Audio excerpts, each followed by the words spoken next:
Who would win in a war between the United States and Russia? It's a question that feels ripped from a blockbuster movie or a video game. We imagine a clash of titans, a global showdown where one side emerges as the victor. But this question, perhaps the most pressing geopolitical query of our time, is built on a dangerous illusion. It assumes that victory in a 21st century war between nuclear-armed giants is even possible. The sobering reality is that such a conflict wouldn't be a contest to be won, but a catastrophe to be survived. The central flaw in the question who wins is that it uses a definition of war that is completely obsolete. A direct conflict between these two powers wouldn't be a single event, but a rapid, multi-domain spiral of escalation. The final outcome would not be victory for anyone, but varying degrees of annihilation for everyone. The most probable spark for such a cataclysmic war is a Russian tripwire operation in the Baltic states, Estonia, Latvia, or Lithuania. While these nations are NATO members, they share a critical vulnerability. A direct border with Russia, Moscow's strategy would be to execute a fait accompli, a lightning-fast, overwhelming assault designed to seize their territory in 48 to 72 hours before a unified NATO response could even get organized. This assault would rely on Russia's core military strength, massed, unrelenting artillery. While the war in Ukraine has laid bare systemic weaknesses in Russian logistics and command, it has also reinforced its foundational doctrine as an attritional force, willing to expend immense manpower and material to achieve a goal. For the United States and NATO, this creates an immediate and daunting challenge: the tyranny of distance. The heavy armored divisions needed to repel a Russian ground invasion are based thousands of miles away. Their deployment across the Atlantic is a logistical nightmare that takes weeks, if not months, all while the clock is ticking. This sets up a desperate race against time. Can Russia seize and fortify its gains before NATO's superior but distant power can be brought to bear? But this ground war is entirely dependent on what happens in the skies above. The entire modern way of war for NATO, from the logistics supplying its troops to the air support protecting them, relies on one thing: achieving and maintaining air supremacy. Russia's primary strategy is to deny this at all costs. It has poured decades of resources into creating the crown jewel of its military, a dense, layered, and mobile integrated air defense system. This area denial bubble, or AD, built around fearsome platforms like the S-400 and S-500, is designed to make the cost of NATO air operations prohibitively high. The key to this lock is America's fifth-generation stealth aircraft, the F-35 and F-22 Raptor. These jets were specifically designed to be the tip of the spear, penetrating the AD bubble to hunt and destroy the enemy's air defenses. This mission, known as Suppression of Enemy Air Defenses, or SEAD, is the prerequisite for everything else. Only by dismantling this bubble can NATO's larger but more vulnerable fleet of fourth-generation aircraft operate freely. This battle for the bubble would be the most intense air war in history, pitting the highest-end technology from both sides against each other. The winner of this electromagnetic and kinetic duel, likely decided in the first 48 hours, would almost certainly determine the winner of the entire conventional war. Simultaneously, a silent, deadly war would be unfolding in the depths of the Atlantic Ocean. The naval conflict would be a battle of profound asymmetries.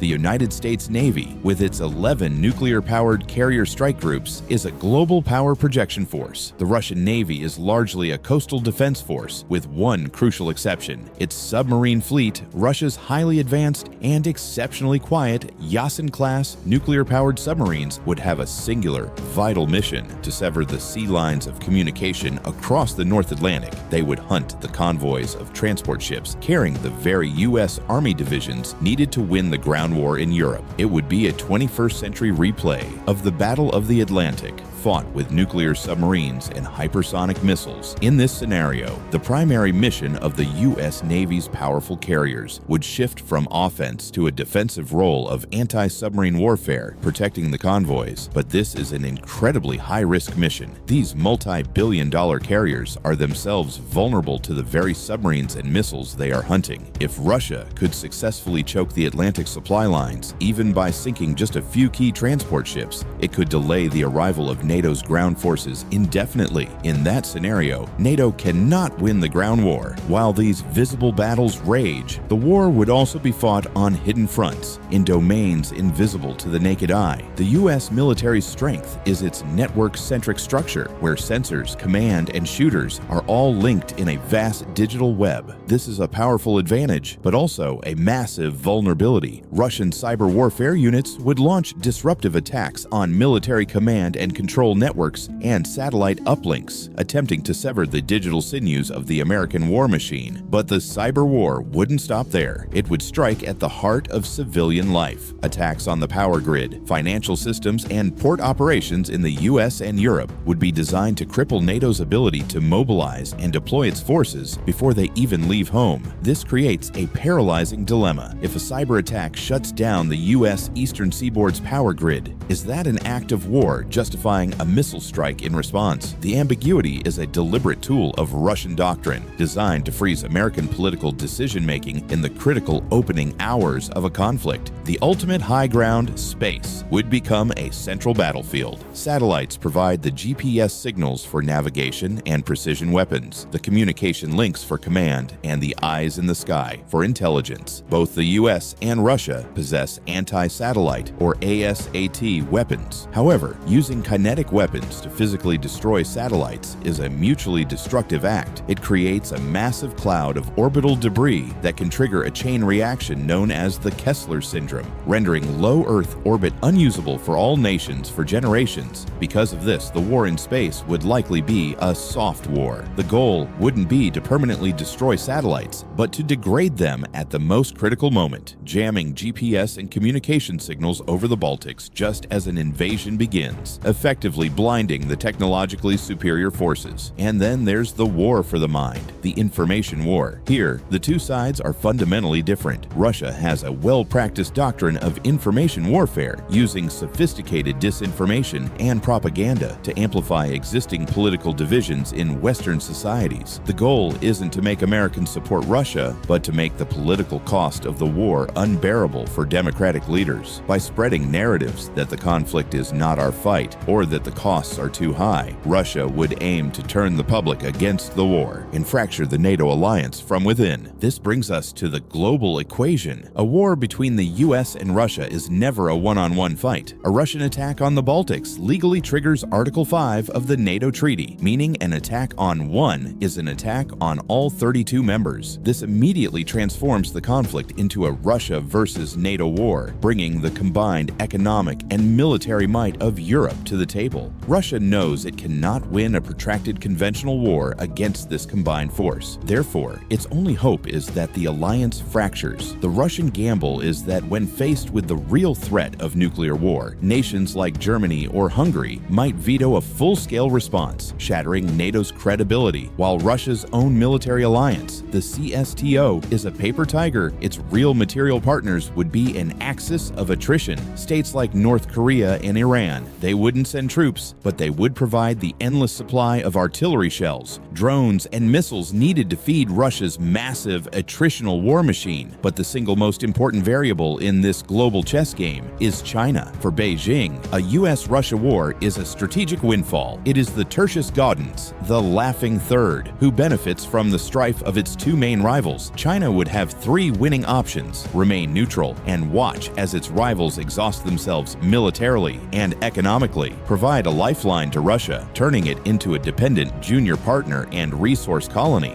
or, in the most aggressive move, use the war as a global distraction to launch its own invasion of Taiwan, betting that the US cannot fight a two-front war. Regardless of who wins on the battlefield, a protracted US-Russia war solidifies the 21st century as the Chinese century by default. This is also a war of economies. Modern high-intensity conflict is a clash of industrial systems. The most powerful weapon in the US arsenal isn't an aircraft carrier, but the US dollar and its control over the global financial system. The West can sanction and freeze Russia out of the global economy. However, Russia has spent over a decade preparing for this exact scenario with its Fortress Russia policy, aimed at sanction-proofing its economy by achieving resource independence and pivoting to non-Western trade, primarily with China. This creates a battle of financial versus physical. The West has a massive financialized economy, but Russia has a physical, resource-based one. In a state of total war, physical assets, factories making shells, oil wells pumping fuel, farms growing food, become everything. Furthermore, the war in Ukraine exposed a critical vulnerability for the West, its atrophied defense industrial base. For 30 years, NATO nations optimized production for small numbers of high-tech weapons, not for an industrial age attritional war. Today,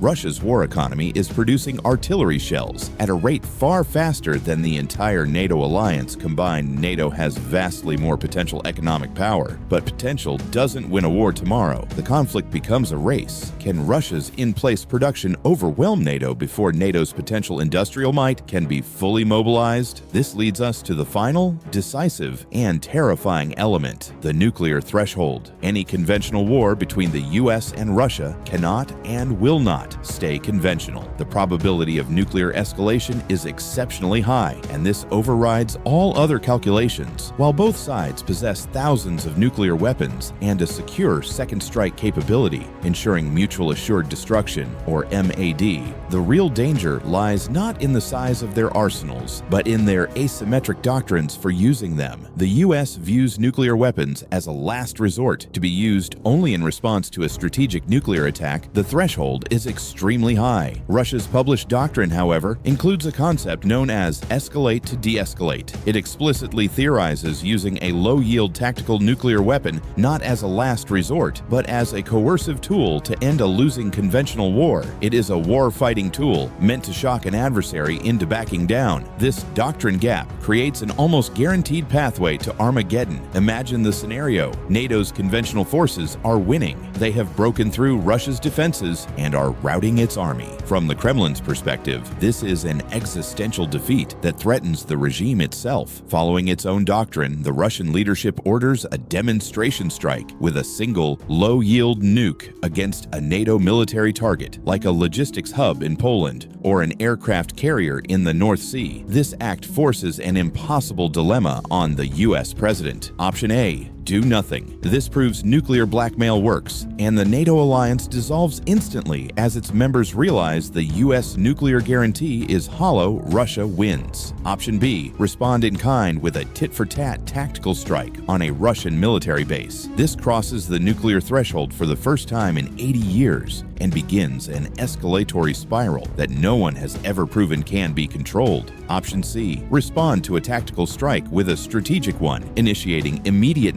and the end of the world. The terrifying but logical conclusion is that a conventional NATO victory is the single most likely trigger for a global nuclear war. So, who actually wins? The question itself is meaningless. Victory is an illusion. We can map out the terminal scenarios, but none of them look like winning. Scenario 1 is a Pyrrhic Russian victory. They achieve their goal of breaking NATO with a nuclear threat, but are left economically shattered, and a permanent junior partner to China. Scenario 2 is a Pyrrhic US-NATO victory. The alliance holds, its economy crushes Russia, and the Russian military collapses. But this win comes at an astronomical cost in blood and treasure, and carries an immense risk of a loose nuke scenario during the regime's collapse. The third and most probable scenario is global collapse. The doctrine gap plays out exactly as feared. A conventional NATO win leads to a Russian tactical nuke, which leads to a US response which spirals into a full strategic exchange, billions die, and a nuclear winter leads to the end of modern civilization. There is no winner, only a bitter radioactive joke. And in all of these scenarios, there is a fourth outcome: the China win.